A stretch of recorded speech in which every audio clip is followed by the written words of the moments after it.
Amis réfractaires, aujourd'hui on se retrouve dehors pour faire une petite revue de presse à l'ancienne. Et donc on va commencer avec une grande nouvelle puisque enfin la Macronie considère les questions sociales et elle va réussir à réenrichir les pauvres grâce au livret A. Pour ceux qui l'ont pas vu, dans Qui pille l'État, on explique comment est-ce que quelques hauts fonctionnaires ont réussi à quasi privatiser le livret A grâce à des mensonges et des trahisons, le faisant passer pour un livret rémunérateur qui finançait des travaux d'intérêt public à un pauvre compte inutile dont la valorisation est en dessous de l'inflation. Donc ça veut dire en gros que ton livret A augmente moins vite que le prix de la vie, ce qui fait que concrètement en mettant ton pognon là-dedans tu perds des sous en fait. Mais c'est là où le gouvernement de la Macronie entre en jeu puisque le taux de ce livret A ils veulent l'augmenter et c'est Révolution Permanente qui nous l'apprend. Il devrait passer de 0,5% à 0,8%, ce qui représente pour une épargne de 5 500 € un gain exceptionnel, accrochez-vous bien, de 16,5 € par an. Oui, incroyable, merci Macron. Sauf que le problème, c'est que l'inflation, elle va grimper aussi et elle va atteindre 2,7%.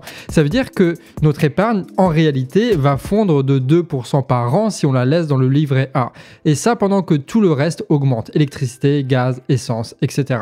Révolution Permanente rapproche ça du chèque énergie qui ne permet pas du tout de faire face à l'augmentation du prix de l'énergie, mais n'ayez crainte parce que Bruno Le Maire est là pour protéger notre pouvoir d'achat, voilà, qui est pour lui une priorité absolue. Je sais pas si on peut le croire du coup. C'est fou quand même, avant on mettait 10 minutes à contrer les arguments de la Macronie, maintenant on met 30 secondes. Ça va être marrant les présidentielles, hein, parce que là j'ai l'impression que leur stratégie pour rester au pouvoir c'est payer en fait les électeurs pour qu'ils votent pour eux, que ce soit avec le chèque énergie ou avec les 12 balles là, sauf que c'est pas 12 balles qui vont nous retirer tout ce qui s'est passé quand même. Ouais, donc en fait le maire il essaye d'acheter le vote des électeurs, mais en fait il est beaucoup plus généreux quand il essaye d'acheter le vote des gens qui travaillent dans l'hôtellerie et la restauration. Bah oui, son quoi qu'il en coûte, qui aura perfusé le secteur jusqu'à l'été dernier, ne suffit pas à résoudre les problèmes de fond d'un secteur qui a perdu 237 000 salariés et dont 37% des postes restent à pourvoir. Le Covid a mis un coup de pied dans la fourmilière qui, depuis, refuse d'être corvéable à souhait et réclame une revalorisation salariale.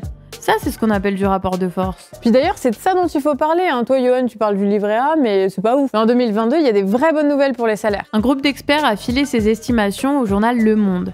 Et le SMIC va augmenter de 0,5 à 0,6%. Ouais. Ah ouais, pas de quoi se réjouir en fait. Surtout que ce groupe d'experts, il conseille au gouvernement de pas donner de coups de pouce supplémentaires. Bah oui, les salaires minimums, ils ont déjà connu une augmentation de 35 € en octobre dernier. Ouais, enfin après c'est logique avec l'inflation en hausse, non? Ouais, donc même si toute petite hausse des salaires, bah ça va pas augmenter le niveau de vie. Hein. Ouais, puis à côté, t'as le capital des milliardaires français qui a augmenté de 68% en 2020. Et il semble même avoir doublé cette année. Alors face à ça, il y a des gens qui se mobilisent depuis plusieurs semaines, et ça même dans des secteurs qui sont pas habitués aux mouvements sociaux, selon Mediapart. C'est le cas des travailleurs de Leroy Merlin qui ont obtenu une hausse de 40 à 65 € par mois, mais aussi de ceux de Auchan ou Decathlon. Que ce soit dans les entrepôts, les usines ou les magasins, les gens s'organisent. Et même dernièrement, les animateurs périscolaires qui réclament une reconnaissance et une revalorisation de leur salaire. Et il y a même les petites mains des marchands de mort qui réclament une hausse des salaires. Bon, histoire de toucher leur part dans la destruction du Yémen et du trafic d'armes libyen. Mais évidemment, dans cette vidéo, on va pas faire que râler tout le temps, on va être constructif pour la nation. Et pour ça, on va utiliser un article du Vent se lève qui nous rappelle que ça fait 30 ans que le gouvernement est en train d'enlever les cotisations sociales sur les salaires, les cotisations patronales, à tel point qu'aujourd'hui, le SMIC est quasiment exonéré de toute cotisation sociale. L'une des plus grandes exonérations qui est présente en France, c'est le CICE, lancé par François Hollande en 2013, qui sacrifiait 20 milliards de recettes fiscales par an en échange d'une promesse, celle de Gattaz, la création d'1 million d'emplois sans aucune condition évidemment. Bon déjà au début ça sentait l'arnaque cette histoire parce qu'ils voulaient donner 20 milliards au patron pour qu'il puisse embaucher 1 million de personnes, sauf que cette somme là c'est précisément la somme qui est nécessaire pour embaucher 1 million de personnes au SMIC. Donc ça veut dire qu'on aurait pu embaucher 1 million de personnes dans l'agriculture, dans la culture, dans le social, dans ce que tu veux, mais on a laissé les entreprises privées gérer ça. Et tu connais la suite. Ah oui, parce que l'INSEE a montré qu'entre 2013 et 2019, il n'y a eu que 100 000 à 160 000 emplois créés ou sauvés. C'est même pas des emplois créés, c'est peut-être juste des emplois sauvés. C'est comme si l'État avait payé et filé 100 000 actionnaires au privé et embauché 900 000 personnes pour creuser des trous et les reboucher pendant 4 ans. La question qu'on peut se poser, c'est pourquoi est-ce que ça n'a pas marché? Parce que ça concerne toutes les entreprises, dont les entreprises qui ne veulent pas embaucher, donc on leur donne du pognon et rien ne change, et parce que ce n'est pas contraignant. En fait, c'est juste du fric qui est balancé dans les fenêtres en croisant les doigts, et quand on connaît la corruption entre le Parti Socialiste et les syndicats patronaux comme ça, MEDEF et compagnie, On sent un peu lourd arriver. Et donc, l'ensemble des exonérations comme ça, si tu les mets bout en bout, en fait, ça coûte 66 milliards d'euros par an à l'État. Et vu que ça crée pas vraiment d'emplois, ça fait pas circuler plus d'argent, ça fait pas plus de recettes, et du coup, bah, ces 66 milliards, il faut bien les retrouver ailleurs. Et vu que c'est pas dans la poche des plus riches qui vont chercher leur pognon, ça peut expliquer certaines choses. Le problème aujourd'hui, c'est que si tu remets en cause ces exonérations, bah du coup, ça va faire grimper d'un seul coup le coût du SMIC pour les entreprises. Ça va passer de 2006 à 2004, ce qui va mécaniquement mettre pas mal de personnes dans la merde. Mais pas de panique, évidemment, le vent se lève a une explication, et certains d'entre vous l'ont déjà pré-shot à mon avis, c'est que ces 800 € là que perdraient les entreprises, en fait, elles doivent être compensées par un autre système. Oui, il faut qu'elles payent 800 balles, mais il faut qu'elles récupèrent 800 balles ailleurs. Mais là où ils sont malins, et là où c'est intéressant, c'est que le vent se lève, ils disent non, en fait, faut pas que ce soit l'État qui paye ça. Faut que ce soit des subventions qui sont financées par des cotisations que les entreprises donnent dans une caisse indépendante, une cotisation qui va dépendre de la richesse produite par chaque entreprise.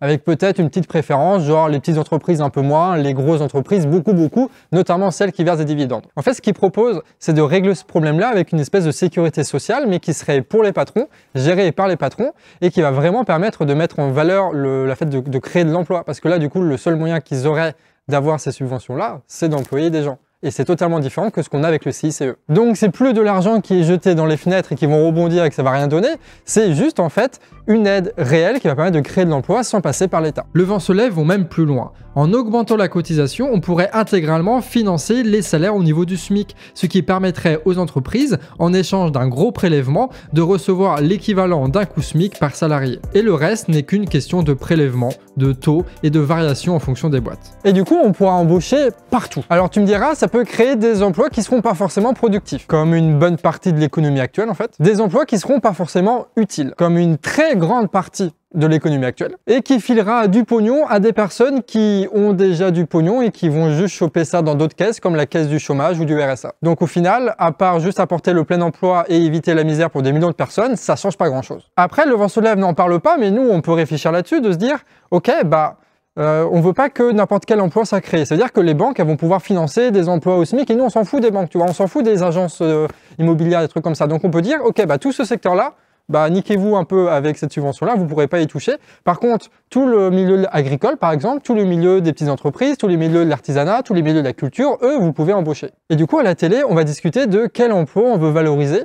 Donc, ça veut dire quelle économie on veut. Donc, ça veut dire quelle idée de la société on veut réaliser ensemble. Et ce sera beaucoup plus intéressant que de parler de Zemmour et compagnie. Après, évidemment, c'est plus compliqué que ça. Je veux dire, c'est pas un système qui va se mettre en place comme ça, mais au moins cet article-là, il nous permet d'avoir un peu de perspectives différentes que de PIB, de machin, de trucs où ils essaient de nous perdre, là, les petits oligarques. Et du coup, ça justifie une petite réflexion, donc on en parle. Dans le tas des nouvelles, t'as aussi la désertion médicale dont il faut qu'on parle. Mediapart a fait un article sur la profession des sages-femmes dans le Lot qui est juste critique. Les nouvelles patientes se voient refuser, et depuis le 23 octobre à Figeac, les effectifs ont été réduits de moitié. Rien que ça. C'était déjà pas joyeux de bosser dans ces secteurs-là avant le Covid, mais là, avec les conditions de travail en plus de l'obligation vaccinale, c'est le désert. Les visites à domicile, c'est même plus la peine, vu la charge de boulot et les temps d'attente en cabinet. Les femmes enceintes se galèrent à trouver des rendez-vous juste pour des contrôles, et puis pour accoucher, t'as bien 1 heure de route jusqu'aux cliniques parfois. C'est n'importe quoi, on est d'accord. Donc bon, si vous êtes enceinte, on croise vraiment les doigts pour vous. Donc là, en gros, on demande aux soignants qui sont déjà en burn-out de passer en sous-effectif. Pareil pour les sapeurs-pompiers. Toujours dans le Lot, il y a 6 ans, il y avait eu une veille téléphonique de mise en place.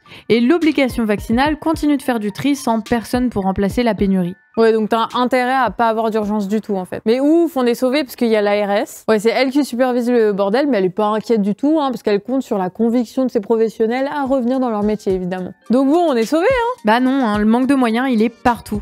Et en cas de pépin, la justice qui devrait être garante de nos droits, elle est étranglée tout pareil que l'hôpital. Il y a eu une journée de mobilisation par les personnels de justice le 15 décembre qui appelle à la grève. 18 syndicats et associations qui tirent la sonnette d'alarme sur un problème déjà connu depuis des années et des années. Tout le système est en burn-out. Entre les suicides, les locaux vétustes, l'impossibilité de faire son travail et les charges trop importantes, ça s'effondre. Puis à côté, t'as Moretti, qui est quand même garde des Sceaux, qui, lui, s'acclame parce que le budget de son ministère a augmenté. Super, champion du monde le mec. Alors que déjà en début d'année, suite à son projet de loi, le personnel de cette institution avertissait du manque de moyens. Le Monde diplomatique avait sorti un article en mai 2021 en réaction à ce projet de loi justement, et les chiffres sont juste hallucinants. En comparaison avec nos voisins, la France fait pâle figure. La France dépensait en 2018 69,50 € par habitant français, alors qu'à côté, en Allemagne, c'était 131 €. Le double presque. L'Espagne, c'est 92 € par habitant et les Pays-Bas, 120. Le problème, c'est pas le manque de moyens, c'est la volonté de mettre les moyens là où il faudrait. Pour 100 000 habitants, t'as 11 juges. En Allemagne, 24. Là, on le dépasse du double. Comment tu veux, après, que la justice soit rendue rapidement? Et surtout, justement, tous les employés qui font le boulot de 3 personnes et qui sont débordés. Donc forcément, la justice, elle aussi, se galère. Et forcément, ça a des répercussions directes sur nos vies. Ça vous rappelle pas l'hôpital, genre de truc? Dans tous les domaines, ils ont les mêmes méthodes qui mènent aux mêmes résultats. Et au-delà de nos salaires, ça touche notre qualité de vie à tous. Et non, le gouvernement, il est pas légitime à détruire notre santé ou notre justice. Après, tu sais, depuis que j'ai pris la perspective un peu des patrons de l'entreprise, tout ça, je me dis... C'est pas au patron de tout donner aux employés, tu vois, il y a quand même des trucs à... Ouais, mais c'est marrant, putain, pour une fois, on dirait que t'es d'accord avec Bezos et les directeurs des entrepôts Amazon qui préfèrent tuer leurs salariés plutôt que baisser leur rendement. C'est fou, ça? Ouais, vendredi dernier, 6 employés d'un entrepôt Amazon sont morts dans l'Illinois. Alors que l'équipe en poste n'avait aucune idée de l'alerte à la tornade, vu que ils ont pas le droit d'avoir de téléphone, l'équipe qui venait reprendre la relève a été forcée d'aller travailler par les directeurs qui les menaçaient de les virer s'ils cherchaient refuge comme leur avait ordonné la police. Ils sont vraiment affreux, mais c'est pas la première fois en plus. Ouais, c'est monnaie courante chez Amazon de mettre les salariés en danger malgré des conditions climatiques extrêmes. Autre sujet qui est pas ouf non plus, c'est au niveau de l'agriculture. T'as un reporter qui alerte sur la chute énorme du nombre d'agriculteurs français en 10 ans. 101 000 exploitations perdues, soit 27 fermes par jour, et ça depuis 10 ans, vraiment. Et ça s'accompagne avec un moins 18% du nombre d'agriculteurs ou d'agricultrices et 11% en moins de travailleurs agricoles. En cause, il y a plein de facteurs économiques et sociaux qui expliquent le fait que tu as peu de jeunes qui veuillent en fait se casser le dos pour des salaires minables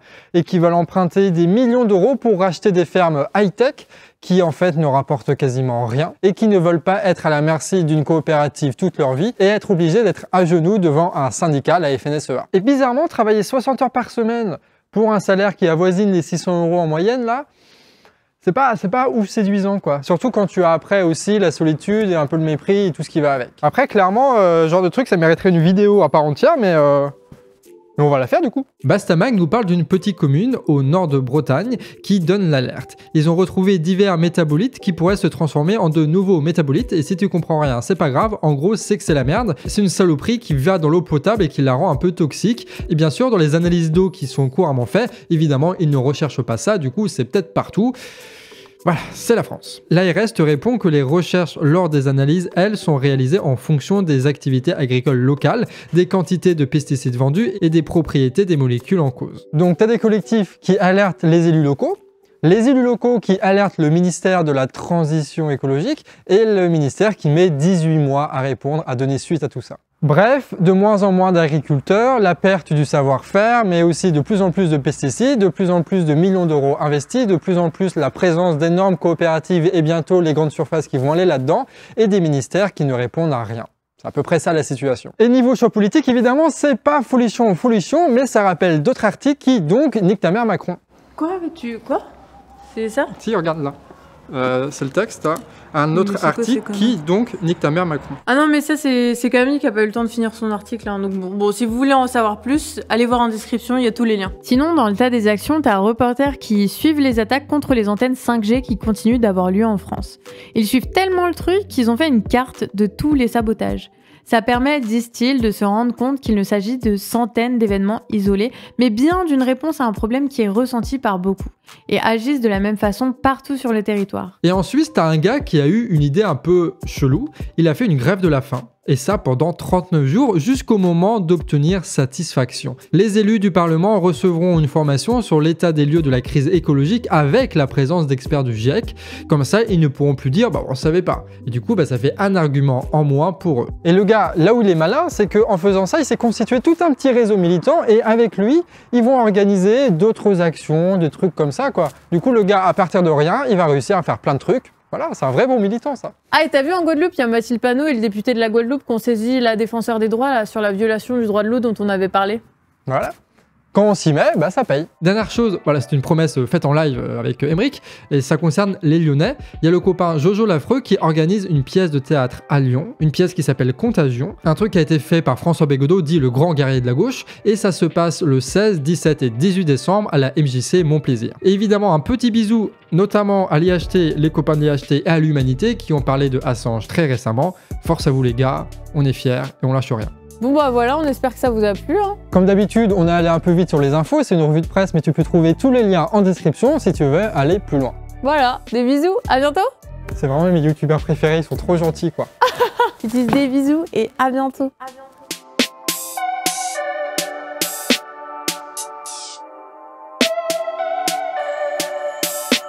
Quack.